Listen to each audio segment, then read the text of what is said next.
അപ്പോ ഒരു ഐഡിയ എങ്ങനെയാണ് ഒരേ സമയം 11 ഭാഷകളിലേക്ക് എത്തുന്നത്? അതൊരു ഡിജിറ്റൽ ഫാക്ടറി പോലെയാണ്.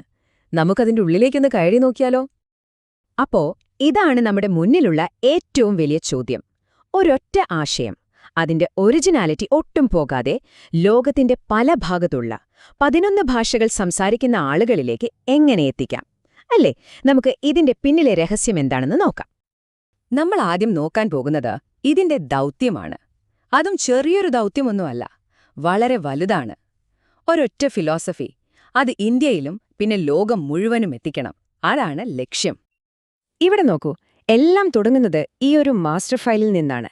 ഇതിലെല്ലാം വ്യക്തമായി പറഞ്ഞിട്ടുണ്ട്.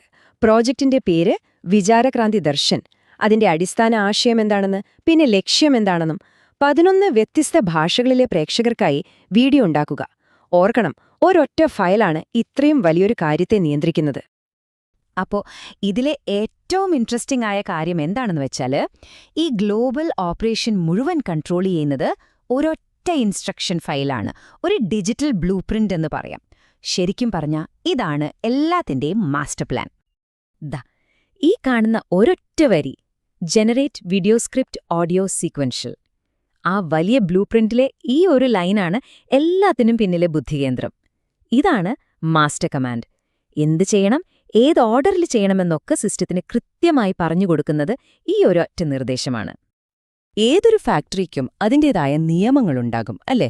അതുപോലെ ഈ ഡിജിറ്റൽ ഫാക്ടറിക്കും ഉണ്ട് ചില നിയമങ്ങൾ. അപ്പോ ഈ വീഡിയോകൾ ഉണ്ടാക്കാനുള്ള ബ്രാൻഡിംഗ്, വിഷ്വൽസ്, കണ്ടന്റ്, ഇതിന്റെയൊക്കെ ഗൈഡ് ലൈൻസ് എന്തൊക്കെയാണെന്ന് നമുക്ക് നോക്കാം. ഇതൊരു ബ്രില്യന്റ് ഐഡിയയാണ്. ഈ പ്രൊജക്ടിന് 2 ബ്രാൻഡിംഗ് സ്ട്രാറ്റജിയുണ്ട്. ഒന്ന് ഗ്ലോബൽ, ഒന്ന് റീജിയണൽ. ഇംഗ്ലീഷ് പ്രേക്ഷകർക്കായി തോട്ട്സ് റെവല്യൂഷൻ ഫിലോസഫി എന്നും, ഇന്ത്യയിലെ 10 ഭാഷകളിലെ പ്രേക്ഷകർക്കായി വിചാരക്രാന്തി ദർശൻ എന്നും. കണ്ടില്ലേ, ഓരോ ഓഡിയൻസിനെയും എത്ര കൃത്യമായാണ് അവർ ടാർഗറ്റ് ചെയ്യുന്നത്.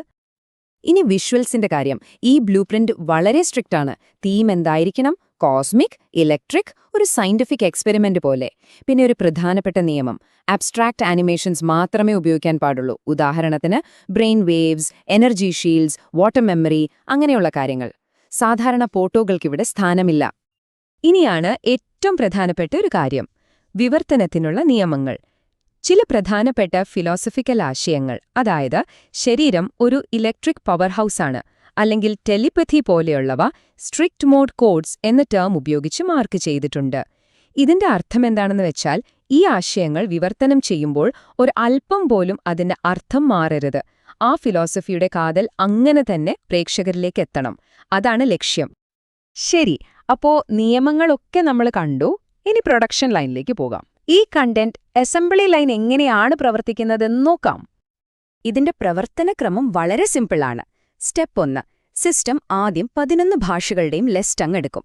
ഓക്കെ, ഇത്രയും ജോലിയുണ്ട്. സ്റ്റെപ്പ് 2, 1 നിമിഷം പോലും വൈകാതെ ഇംഗ്ലീഷിലുള്ള വീഡിയോ ഉണ്ടാക്കും.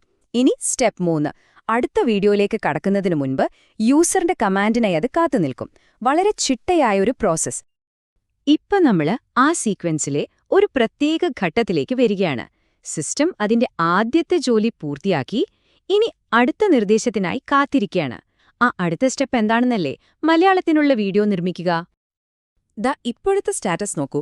പ്രൊഡക്ഷൻ ക്യൂവിൽ ഇംഗ്ലീഷ് കഴിഞ്ഞു, മറാത്തി കഴിഞ്ഞു, ബംഗാളി, തമിഴ്, തെലുങ്ക്, ഇത്രയും ഭാഷകൾ കംപ്ലീറ്റായി. അടുത്തതാരാ? 6ാമതായി നമ്മുടെ മലയാളം. സിസ്റ്റം മലയാളത്തിനായി കാത്തിരിക്കുകയാണ്.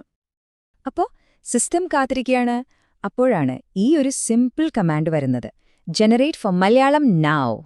അത്രേ വേണ്ടൂ. ഈ ഒരൊറ്റ വാക്കിൽ ആ ഡിജിറ്റൽ ഫാക്ടറി വീണ്ടും ഉണർന്നു പ്രവർത്തിക്കാൻ തുടങ്ങുന്നു. അടുത്ത ഭാഷ, നമ്മുടെ മലയാളം, നിർമ്മിക്കാനുള്ള പ്രോസസ്സ് സ്റ്റാർട്ട് ചെയ്യുന്നു. അപ്പോ നമ്മൾ ഈ മുഴുവൻ പ്രോസസ്സും കണ്ടു. ഈ ഒരൊറ്റ ബ്ലൂ പ്രിന്റ് എന്തിനാണ് ഇത്ര പ്രാധാന്യമർഹിക്കുന്നത്? ഇതിൽ നിന്ന് നമുക്ക് എന്താണ് മനസ്സിലാക്കാൻ കഴിയുന്നത്? ഈ ഒരൊറ്റ നമ്പർ 11, ഇതിലെല്ലാം ഉണ്ട്. ഒരൊറ്റ മാസ്റ്റർ ഫയൽ ഉപയോഗിച്ച് 11 ഭാഷകളിൽ കണ്ടന്റ് ഉണ്ടാക്കുക.